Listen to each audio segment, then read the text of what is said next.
बात तो कहती है कि समाजवादी पार्टी के नेताओं पर बुलडोजर चढ़ाने का ये प्रक्रिया जो उत्तर प्रदेश के मुख्यमंत्री योगी आदित्यनाथ ने शुरू किया है, इस प्रक्रिया को वो आगे बढ़ाने में बढ़ चढ़कर लगातार अपना एक्शन मोड जारी रखते नजर आ रहे हैं। नमस्कार, आप देख रहे हैं नेक्स्ट 9 न्यूज और स्वागत है आप सबका दर्शकों एक बार फिर से हमारे चैनल में, जहां हम बात करने वाले हैं देश दुनिया की तमाम खबरों के बीच आज उत्तर प्रदेश की सियासत गलियारियों के बारे में बात करेंगे। यहाँ पर सियासत किस तरह से बढ़ रही है उत्तर प्रदेश की राजनीति में, आप जानते ही हैं। एमएलसी चुनाव का नतीजे सबके सामने आए, सपा का खाता तक नहीं खुला, निर्दलियों को 3 सीटें हासिल हुई। उत्तर प्रदेश में बीजेपी को 36 में 33 सीटें मिली। अब 64 सीटों में बीजेपी का राज है और सिर्फ 17 सीटें सपा के हाथ में हैं, जिसमें 12 सीटों से रिटायरमेंट लेने वाले विधायक रह जाएंगे। सपा के पास सिर्फ 5 सीटें, ऐसे में नेता प्रतिपक्ष की कुर्सी भी है खतरे में और इसकी वजह से अखिलेश यादव, मुलायम सिंह यादव की मुसीबतें हैं बड़ी।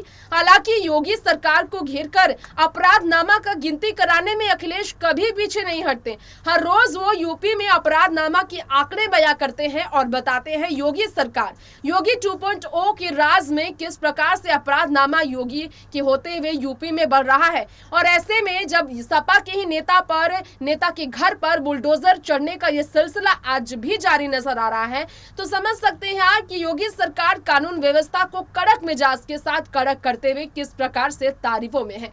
इन सब के बीच आपको जानकारी देना चाहेंगे कि जो खबरें थी कि शिवपाल सिंह यादव जुड़ सकते हैं बीजेपी से, निश्चित तौर पर देखा जाए तो योगी से हुई 20 मिनट की मुलाकात में उन्होंने जगजाहिर तौर पर अपनी बात तो रखी होगी, लेकिन रास्ते दिखाई नहीं दिए उन्हें। जिसके बाद योगी से वो मिले, लेकिन गृह मंत्री अमित शाह से मिलने की ख्वाहिश अधूरी रह गई और बीजेपी में उनके शामिल होने की अटकलें धीरे धीरे ठंडी पड़ती नजर आई। और आज स्थिति ऐसी है कि दोबारा से समाजवाद बनते नजर आ रहे हैं शिवपाल सिंह यादव।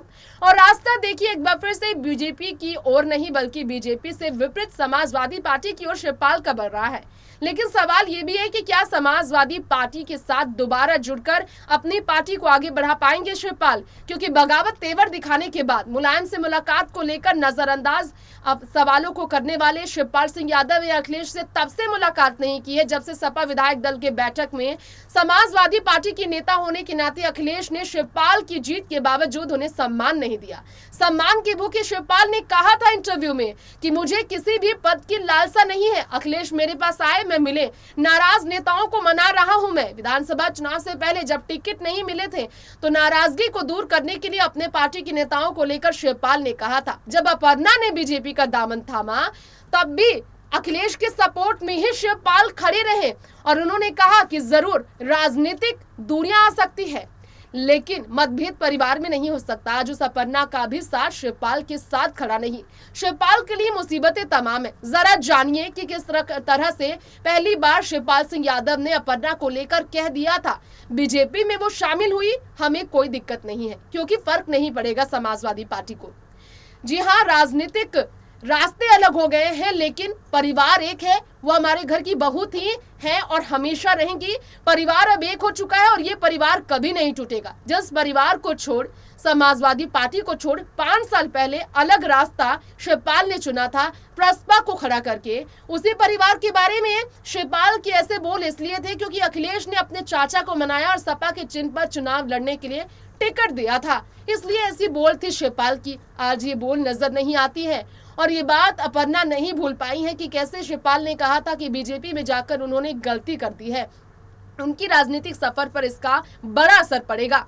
और आज शिवपाल सिंह यादव की ये बातें अपर्णा के लिए सवाल खड़े करती है अपर्णा के दायित्व पर।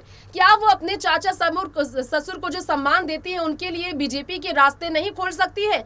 क्या लगता है आपको, क्या अपर्णा के खुद के ही मन में शिवपाल को बीजेपी में आने देने की कोई भी ऐसी दिलचस्पी है? क्योंकि आज तक देखा जाए तो अपर्णा ने शिवपाल के बीजेपी आने पर कुछ भी नहीं कहा। बीजेपी को लेकर जो उनका मुंह दिखा है इस पर कुछ भी नहीं कहा। फिलहाल इस खास रिपोर्ट में इतना ही। देखते रहे बाकी तमाम खबरें नेक्स्ट 9 न्यूज के साथ। नमस्कार।